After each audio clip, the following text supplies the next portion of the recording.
March 1999. On a rainy night in the skies over the former Yugoslavia, Serbian forces shocked the world by shooting down a plane many thought was invisible, the U.S. F-117 Nighthawk stealth fighter. I immediately thought, they got me. The product of years of secret research and development, the F-117 was designed to remain hidden from radar, an aircraft so difficult to detect that it seemed invincible.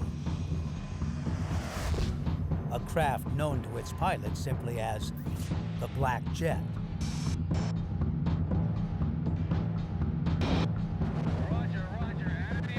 The man who piloted the Nighthawk stealth fighter that night was Lieutenant Colonel Dale Zelko, call sign Vega 3-1, an unwilling participant in aviation history.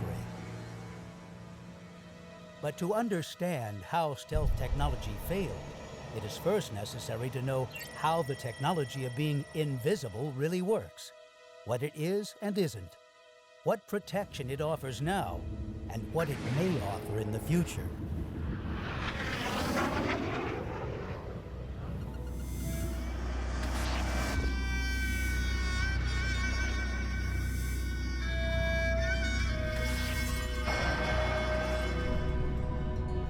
January 1991. The world's television screens were awash in the eerie green glow of the nighttime skies over Baghdad. The Iraqi capital is rocked by explosion after explosion. A big explosion less than a mile from our hotel. Thousands of tracer bullets scream into the dark skies in search of a target. It was a man-made storm. Over 1,000 U.S. combat strike missions pound Iraqi defenses every 24 hours. But one plane in particular is called upon to reach the most heavily defended targets. It is an aircraft Baghdad's weapons cannot find. They know the planes are there, but they seem to be shooting at ghosts. Their remaining radar scopes see nothing. The Iraqis are now face to face with one of the most awesome weapons of modern combat, the F-117 Nighthawk stealth fighter. Lieutenant Colonel Dale Zelko flew one of the Black Jets on that first night of combat. My first target hadn't gotten word yet that there was a war on. The next target was a whole different story. Baghdad bristled with more than 3,000 SAM missile launchers and anti-aircraft guns, which formed the protective shield of one of the most fortified cities in the world. Stealth would play an important part in defeating these defenses. Stealth isn't just one thing, but it's a whole bunch of things tied together in one package of an aircraft that can quietly, quickly, undetected, get into an enemy's most sensitive and most highly defended areas and destroy a specific target. But stealth aircraft do not operate alone. To be effective, a stealth plane must be part of a concerted, coordinated, multi-level attack strategy. Here, a smart bomb flies down the elevator shaft of Iraqi Air Force headquarters in Baghdad. American forces severely crippled the Iraqi air defense system. Special forces destroyed much of their early warning radar. Striking forces also employed radar jamming. And specialized aircraft were set in to locate and suppress their surface-to-air missiles. These combined tactics provided the ideal operating environment for a formidable new advanced weapon, stealth. Still, the sky was filled with anti-aircraft artillery, a deadly blanket of random fire known as AAA, against which stealth technology offered little protection. By the time I was at my initial point doing my target run, I was looking right at the center of that massive array of AAA and had to just drive right through it. It was like a little kid trying to run through a sprinkler and not get wet. The missions over Baghdad were literally baptism by fire for both the pilots and the futuristic-looking stealth aircraft they flew. By the time the intensive bombardment ended a month later, the F-117s had flown more than 1,200 missions and dropped nearly a third of all the precision laser-guided smart bombs used during the aerial campaign. There are some things that the F-117 does that are very unique, and I like to describe it as going in to find the needle in the haystack and kill it. That is our job, to sneak in and sneak out without being seen by enemy radar, hopefully, to find a very precise target and to engage that target. Because the F-117s didn't sustain a single loss during the fighting in Iraq in 1991, and the unprecedented media coverage of that war, the public perception was that the landscape of air dominance had been changed forever. American air superiority had seemingly reached a zenith through invisibility. This belief was not to last. In 1999, the stealth fighter would face a new challenge. Yugoslavia had dissolved. Its former provinces were engaged in a deadly power struggle. NATO sought to end the conflict by launching an air war against Serbian forces. American F-117s were the centerpiece in NATO's aerial arsenal. At the very beginning of the 1990s, this aircraft could fly with impunity over the most dangerous place in the world and come out unscathed. Everybody thought stealth technology was perfect. It could always get in and always get out, and people expected too much. Unlike Baghdad, where the F-117 was part of a coordinated multi-tiered assault force, they were now operating without the same elements of surprise, unpredictability, and massive aerial support. And what they didn't know was that the enemy was already experimenting with a way to see the unseeable. On the fourth night of air operations, Lieutenant Colonel Zelko was piloting one of the black jets. I'm looking outside the cockpit, and that's when I saw two missiles punch through the bottom layer of clouds. I instantly, immediately thought, they got me. The unthinkable had happened. A Serbian surface-to-air missile somehow had been able to use its radar to lock on to a stealth fighter. Watched the first one. It went right over the top of the aircraft. So then I quickly looked back to reacquire the second missile. And when I did, I thought, man, that's going to run right into me.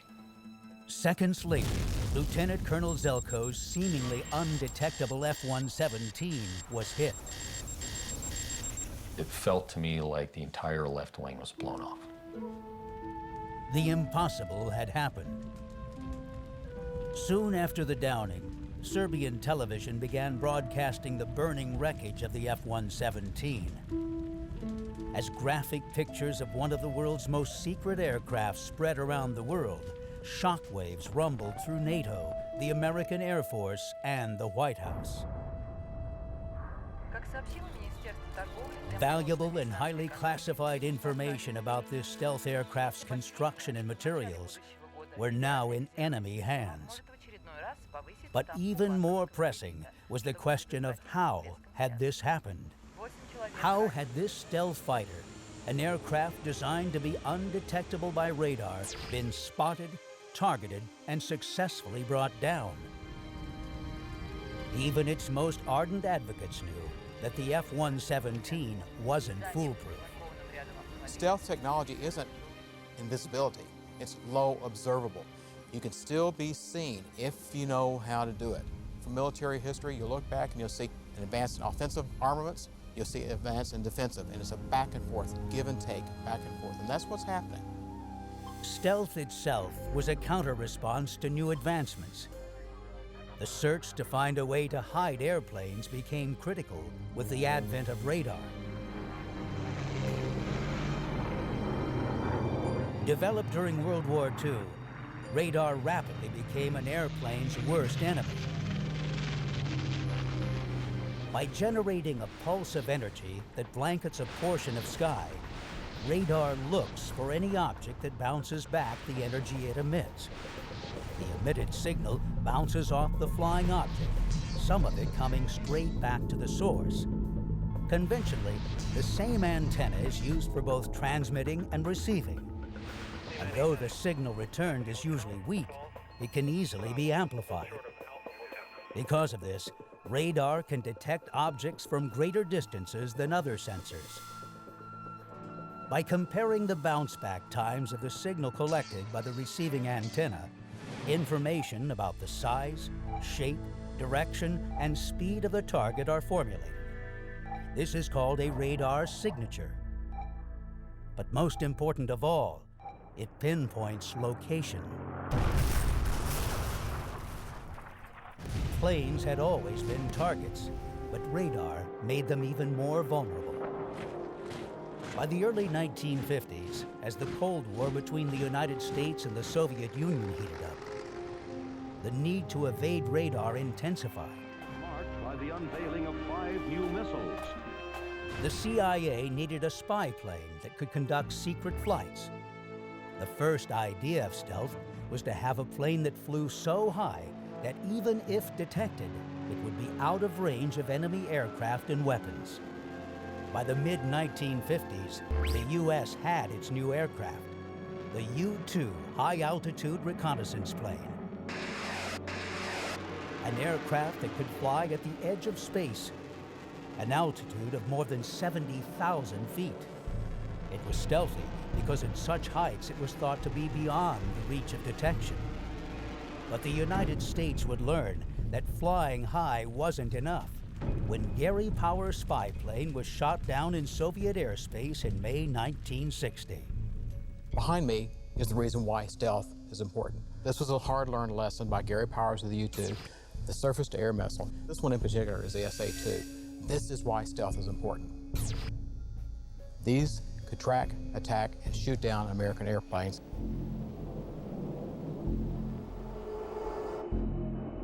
To defeat this threat, U.S. planes needed to become still more difficult for radar to detect, leading to the concept of low observability, more commonly known as stealth. The stealth-like successor to the U-2 was another high-flying spy plane, the SR-71 Blackbird, designed specifically to lower its radar signature and painted with a new top-secret material.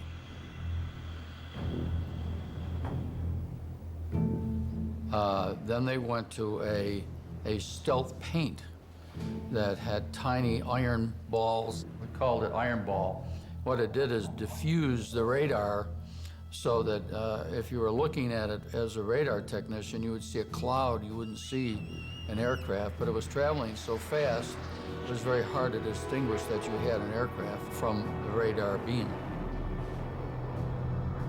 And though still classified, the SR-71 is believed to have a radar cross-section or signature about the same size as a standing human. But its trump card was performance. The Blackbird not only flew at the edge of space, but flew faster than any other aircraft. When flying at 2,000 miles per hour, it was traveling faster than a bullet fired from a .30-06 rifle. There's a great sign over the 9th Strategic Reconnaissance Wing in Kadena during Vietnam, and it said, "Yea, though I walk through the valley of the shadow of death, I will fear no evil, because I'm at 80,000 feet at Mach 3. Satellite reconnaissance would eventually take over the SR-71 spying mission, but the quest for invisibility lived on. Reconnaissance was just the first step. The ultimate military effort was the potential of stealth in combat. The goal became to build a fighter aircraft that was virtually undetectable by radar or anything else, which meant a more complete and more complicated version of stealth. Soviet and U.S. engineers engaged in a race to defeat radar. The key would be found in the analysis of radar wave diffraction, which eventually led to a eureka moment in a clandestine lab called the Skunk Works at Lockheed Martin's Advanced Development Projects Unit. If radar detects by bouncing back a signal, why not shape an aircraft so that it doesn't reflect anything straight back to the source of that radar signal? Low radar observability, the holy grail of stealth, was about to become a reality. The first truly stealthy plane was designed entirely of flat surfaces at irregular angles, which reflect incoming radar waves back and away from the radar source, effectively hiding it from an enemy's best means of detection. Its radar cross-section, although classified, is believed to be about the same as a small bird. The result? A plane that looked like no other. This was very radical because this was the first time where the stealthiness of the aircraft dictated the shape of it, whereas before it was the aerodynamics. There are only a few airplanes that have ever existed that we can truly call revolutionary. Those things that have occurred that have really changed the nature of air power. The F-117 is the first airplane that took stealth technology and that low observable property as the primary characteristic of the airplane.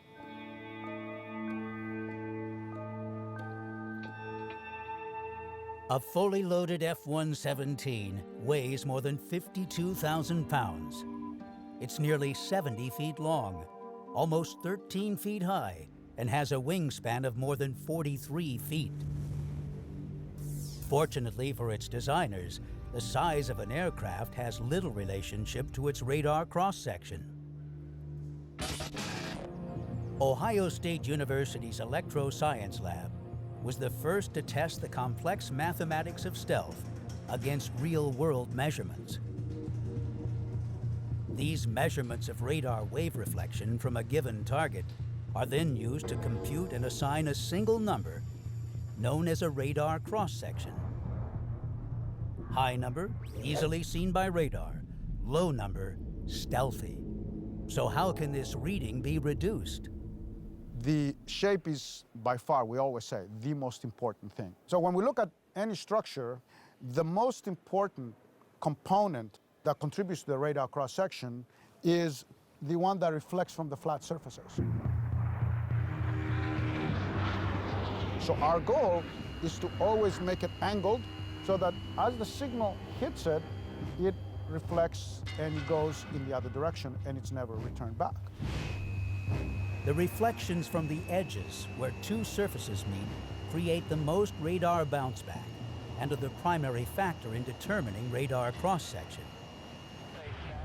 These reflection considerations mean that all external appendages were eliminated.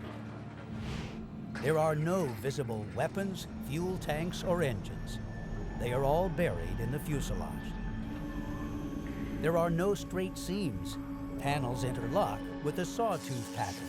If you look at the side of the airplane, you can see the standard sawtooth shape. That's a dead giveaway of stealth technology. Any external antennas can be retracted. Combining these design considerations, along with specially manufactured radar-absorbent materials, produced the F-117. This fighter seemed to have cracked all the challenges for stealth. So how did the Serbs bring down a multi-billion-dollar jet that was supposed to be virtually invisible to radar? Lucky shot? Or was it something else? On the plains of Kosovo, Colonel Zoltan Danny and his missile battalion played a deadly game of hide-and-seek with attacking NATO warplanes. They moved often, seeking shelter wherever they could find it, traveling under the cover of darkness without headlights. It was from this unidentified secret location Colonel Danny and his missile crew targeted and brought down the first F-117 stealth fighter ever lost in combat. The crew was very well trained, and they all acted as a team. eager to show what we had been learning for years. The Serbs also benefited from the rules of engagement. 8 years earlier, in the first Gulf War, coalition forces severely crippled Iraq's integrated air defense system. While attacking Serbian troops, NATO forces operated with far different tactics. Allied force, we didn't do that at all. We left their integrated air defense systems essentially intact and untouched. The Serbs also had made a small but significant improvement to the Russian surface-to-air missiles. I have worked on that innovation for 10 years. I wasn't 100% sure it would work, but I assumed that it would. On the fateful night, bad weather caused the cancellation of most NATO activities.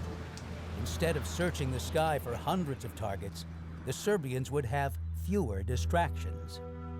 On the way out to the flight line to jump in the aircraft on that mission on that fourth night, I felt so strongly that, you know what, if there was ever a night, ever a mission for an F-117 to get shot down, this is the night and this is the mission.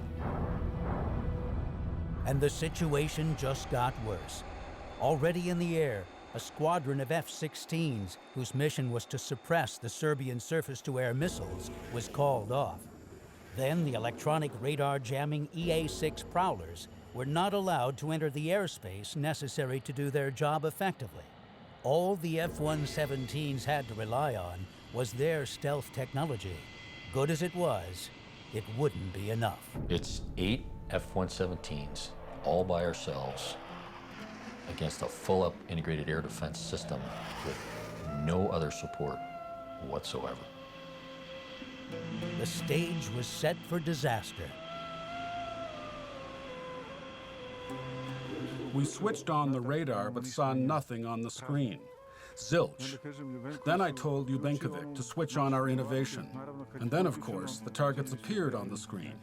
We assumed that the targets were stealth aircrafts. The first target was out of range. Dale Zelko was not so lucky. Operators manually tracked the target. The guiding officer informed us that the target was in range, and I gave a command to destroy it with 2 missiles. The second missile found its target.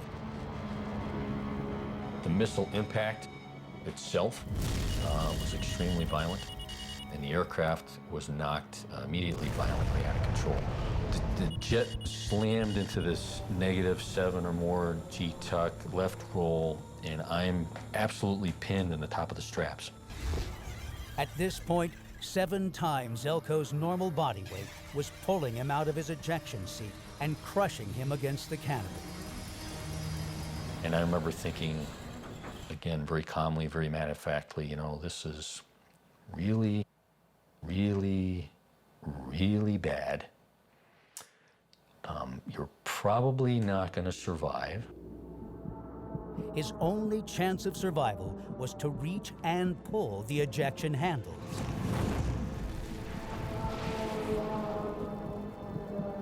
No memory of reaching or pulling the ejection handles. I do believe I had some help with that. And I remember being in the seat and I could see the cockpit falling away from me.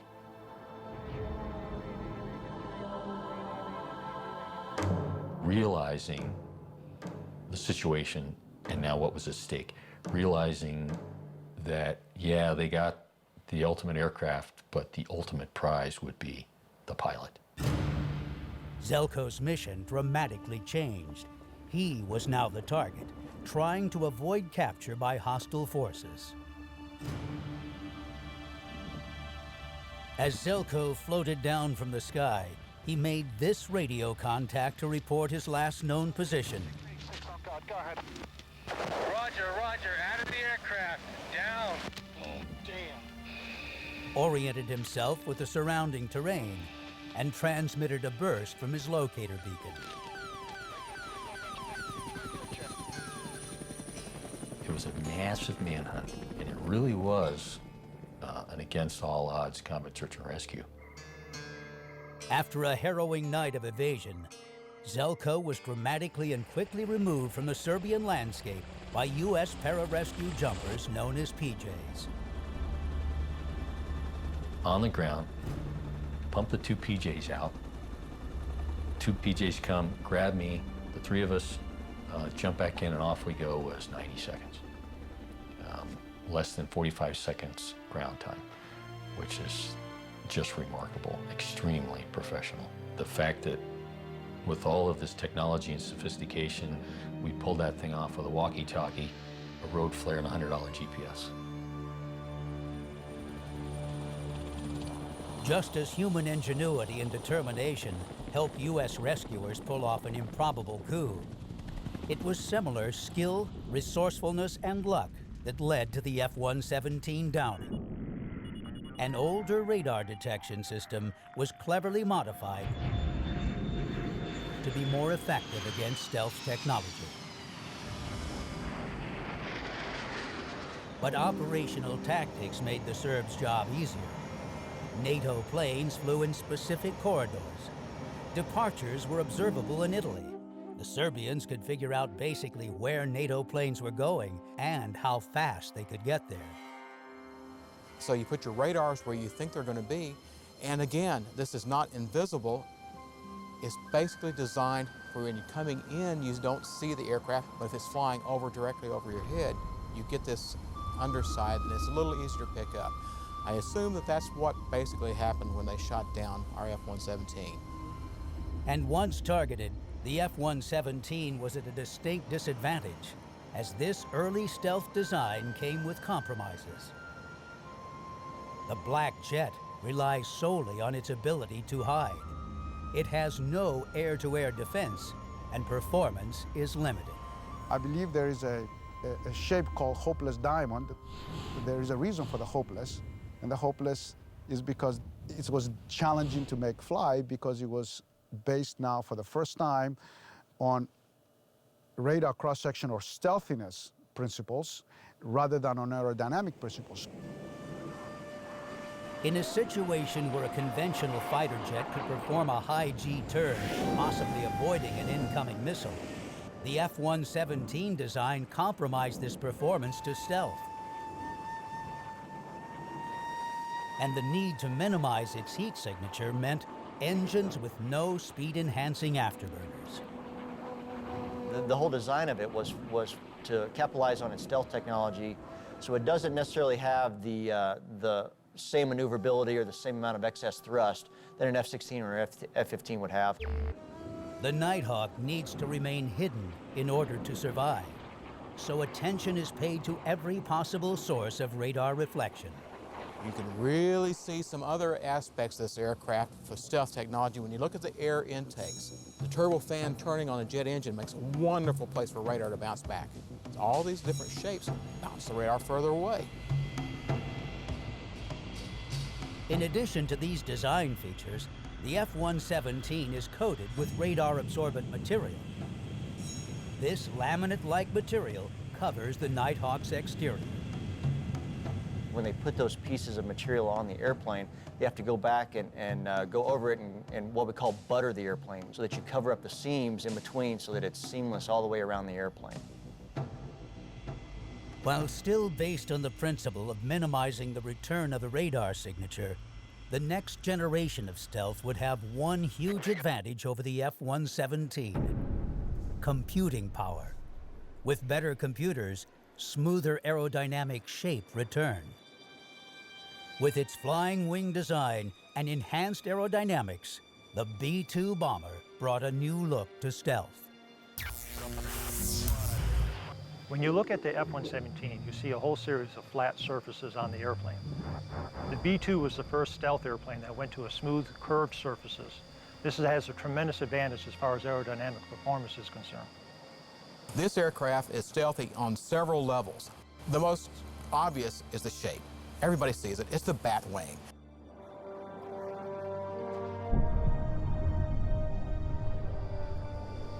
Another key feature of the airplane that aids its stealthiness is the way that we align all of the edges on the airplane. both the leading and trailing edges, are all in parallel, thus concentrating the energy from that scattering into known areas that we can mission plan around. The global reach of the B-2 made its debut during the NATO air war against Serbia. On March 24, 1999, in the middle of America's heartland, 2 B-2 stealth bombers lift off from Whiteman Air Force Base in Missouri. Their targets are on the other side of the world. The 2-man crew will fly over 30 hours with at least 4 aerial refuelings. Just because you take off and you get airborne, it's not like high-level cruise and you can watch a movie. You have to be constantly on the ball. So it's a non-stop mission for 20 hours, even before you get to do the bread and butter of doing your target prosecution. Now it's time to get out. Well, I still got to worry about those same exact issues. Global weather. Is my tanker going to show up? Do I have to divert? And then come back after 36, 40 hours, 44 hours, and land the plane safely on the ground so they can come back and do it again.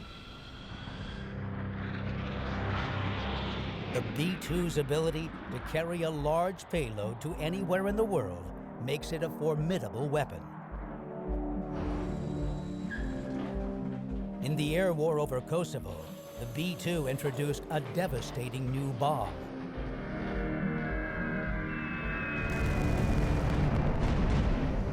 The reason the United States Air Force sends its stealth bombers into harm's way is for one purpose, right here. This is a JDAMS, Joint Direct Attack Munition. The new weapon is guided to its target by a global positioning satellite navigation system. On their bombing runs over Kosovo, the B-2s carried 16 of the JDAMs, each of which could be individually directed to a specific target in a single pass over enemy territory.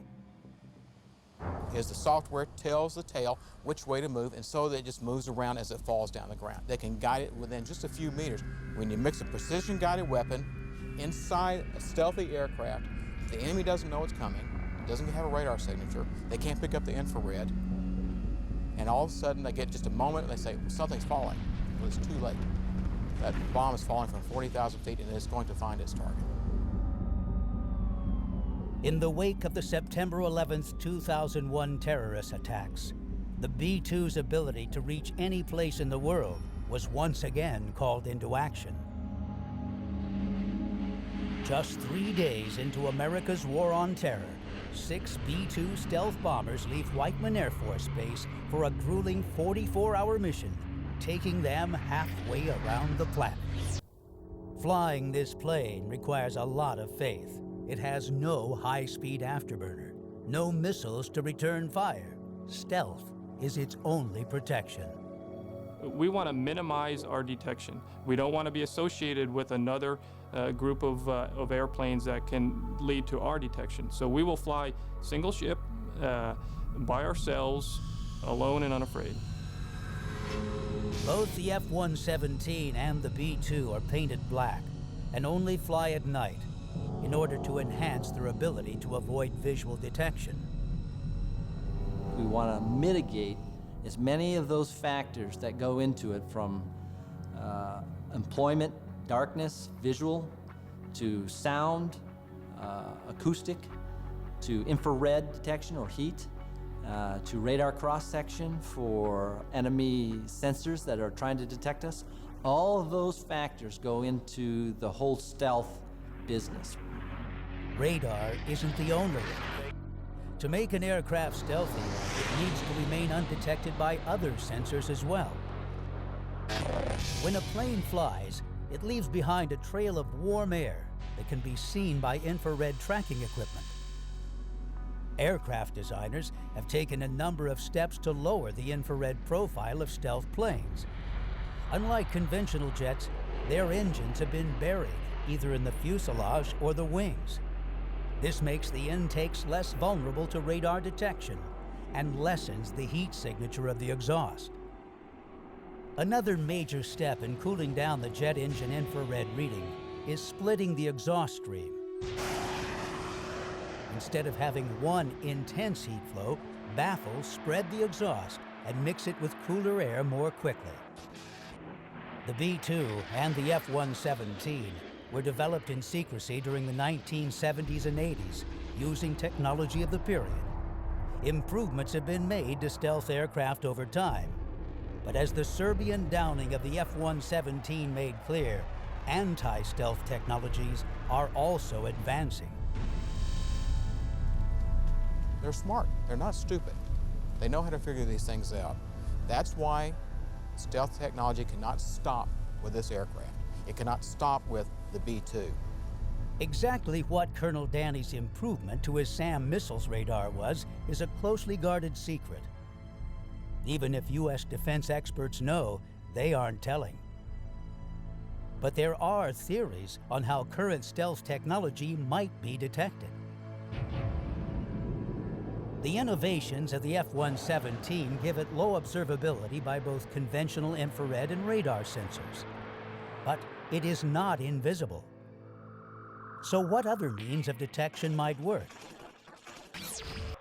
As a plane moves through the air, it leaves swirls called vortices in its wake.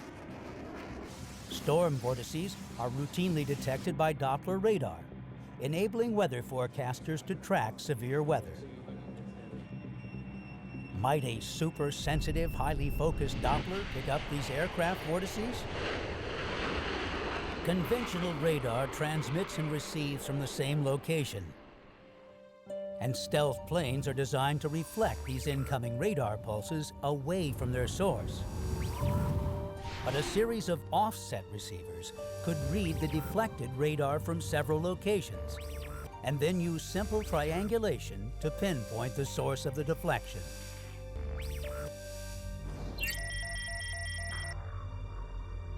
In the case of the downing of Dale Zelko's F-117, internet rumors at the time suggested a new secret technology.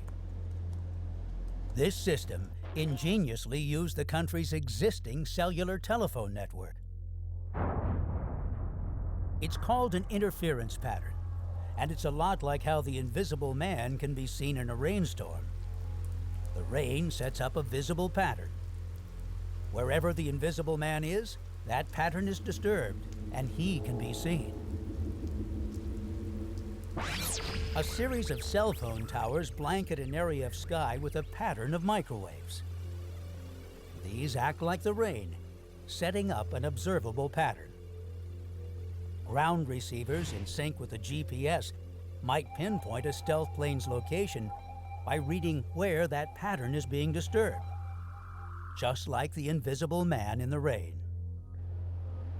Once that disturbance or aircraft's position is determined, conventional ground-to-air missiles could be used against the target. No matter what brought the F-117 down that night over Serbia, the lessons learned in creating the Nighthawk and the B-2 are guiding the development of the next generation of stealth planes. Supercomputers now permit designs that are both stealthy and aerodynamic.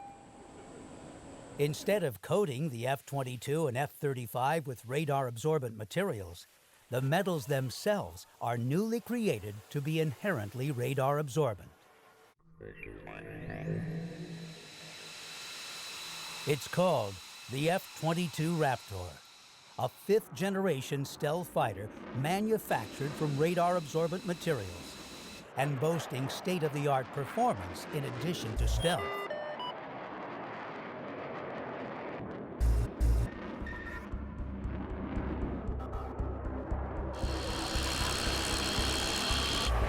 And this stealth plane doesn't have to rely on hiding from other planes.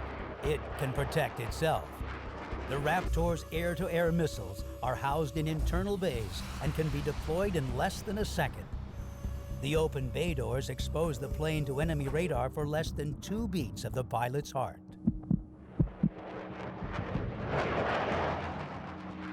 It's a fighter pilot's dream. Just imagine looking at a screen going, okay, I know where everything is. Nothing is hiding from me and nobody sees me. So it's awesome.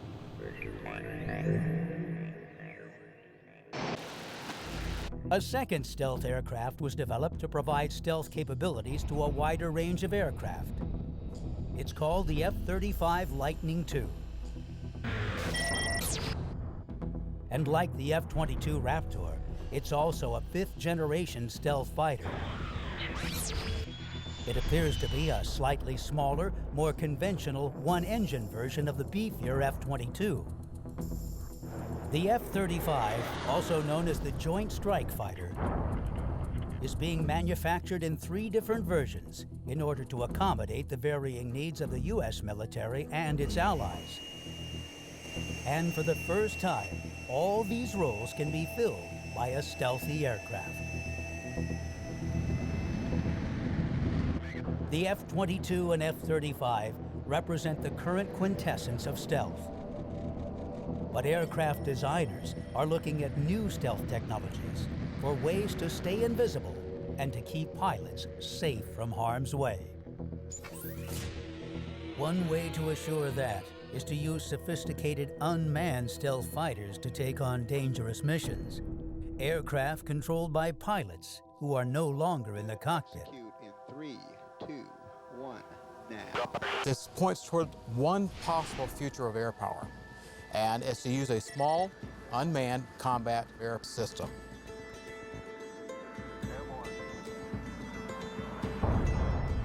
It's called a UCAS. It can operate as a single robot stealth fighter or in interlinked packs in conjunction with manned aircraft. These unmanned prototypes are likely to be the next generation of planes built using the ever-improving concept of stealth shape combined with new radar-absorbent materials. Some designers are looking even further into the future to see whether emerging technologies might hold the key to future stealth. Some of these seem to come straight from science fiction, like using a plasma shield to create a kind of cloaking device, one that uses ionized gas to reduce an aircraft's radar cross-section, making it disappear from an enemy's gaze.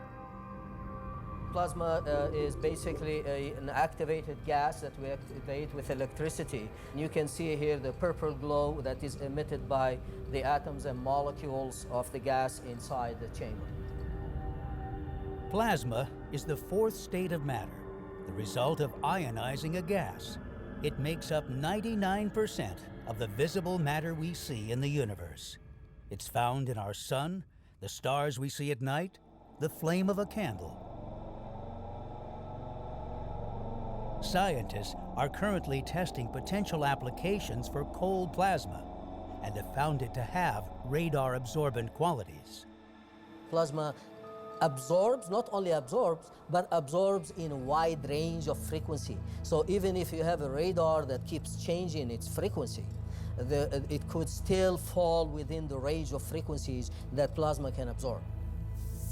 In the future, electrodes embedded in the aircraft could be switched on to charge the skin of the craft, causing the gas in the surrounding atmosphere to ionize and make plasma.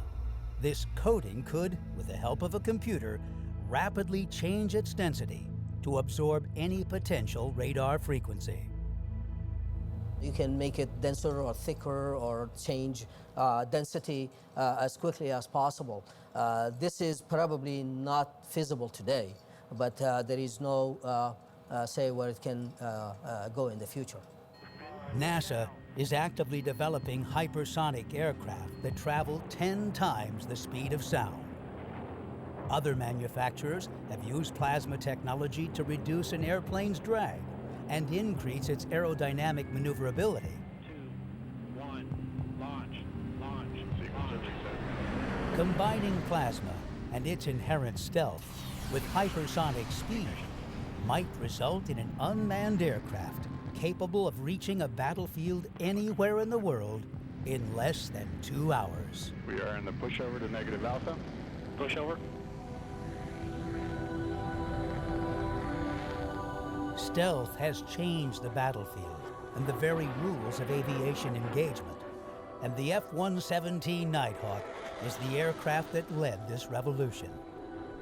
The downing of Dale Zelko's Black Jet in Serbia was a combination of 25-year-old technology operating under less than ideal circumstances against improved countermeasures. It was perhaps the most visible defeat of stealth on its long and continuing quest to keep planes hidden from their enemies.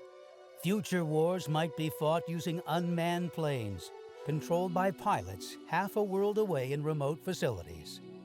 The stealth aircraft achieving undreamed-of speeds while sheathed in plasmas that render them truly invisible to all radar. PID complete, cowl closed.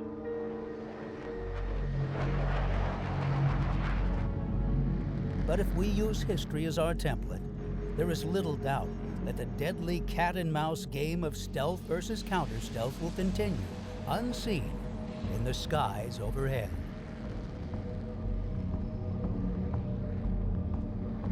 Mayday, mayday, mayday, Vegas 3-1. Mayday, mayday, mayday, Vegas 3-1.